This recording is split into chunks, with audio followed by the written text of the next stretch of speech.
Hello there guys, Pikachu here, and welcome back to PH Reviews. As you can see, I'm in another universe. I don't know what's going on with the other me, but I'm gonna be watching a Crash Course World History video about the Industrial Revolution. Now, I haven't watched a Crash Course History video since, I think since 10th grade, but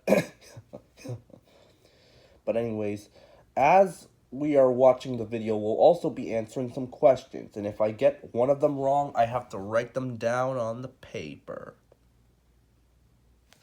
And right now I'm at the 350 mark, so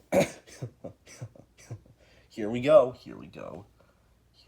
A person using just the power of their hand to spin not one bobbin of thread, but up to 120 at once. In England...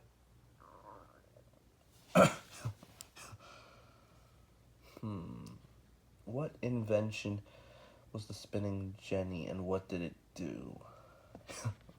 by craftsman James Hargreaves. The spinning jenny was a machine used by individual women working at home, and it allowed a person using just the power of their hand to spin not one bobbin of thread, but up to 120 at once. In England...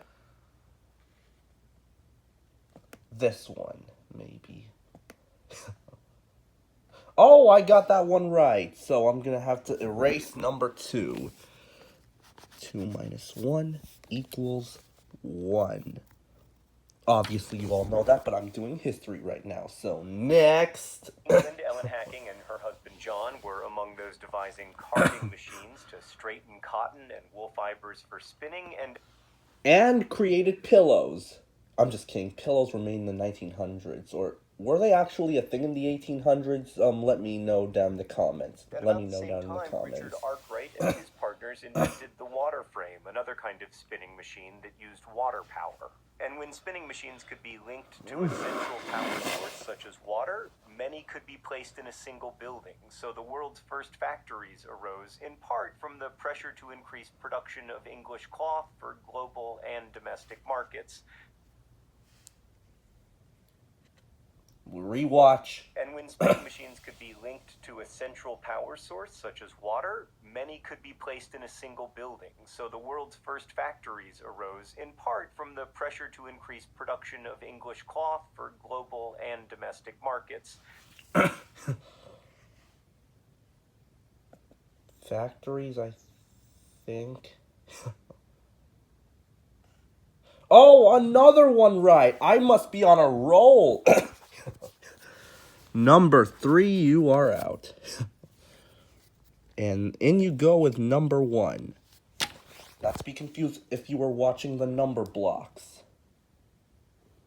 I did, and it was awkward. I mean, little kids already know their addition and subtraction. Why make a show about it? I mean, the number jacks did it way better than the number blocks. My opinion. Just like the time I do not like Chainsaw and Pink Slipper from Paper Puppets Take 2. That's also an opinion. Next! Did the center of the world just open? Sorry about that was like a cough. $41 twice a year. I go to a polo outlet in southern Indiana and just buy as many of these things as they'll sell to me. Oh yeah, and I also made a book that was very controversial for sexual explicit content. No, the guy who was in the video actually made a book about that and has some very, very suggestive dialogue in there, which he got mad about. So now I can see why I haven't watched Crash Course videos in a while. And look, I'm not here to advertise polo shirts, but this thing is incredibly comfortable and also... Well, buddy, you better be lucky you're not advertising Raid Shadow Legends. Because that franchise does not have to do anything with world history. Sorry, what was I supposed to say? What? Oh yeah, Raid Shadow Legends does not have anything to do with U.S. history. Just saying, buddy. Also, it's like dyed a specific color. Everything about this was completely... I used tie-dye one time. I feel like Bismuth from Cat YJ98. And oh my god, they might have heard me. Wait a second. Who is that? Is that...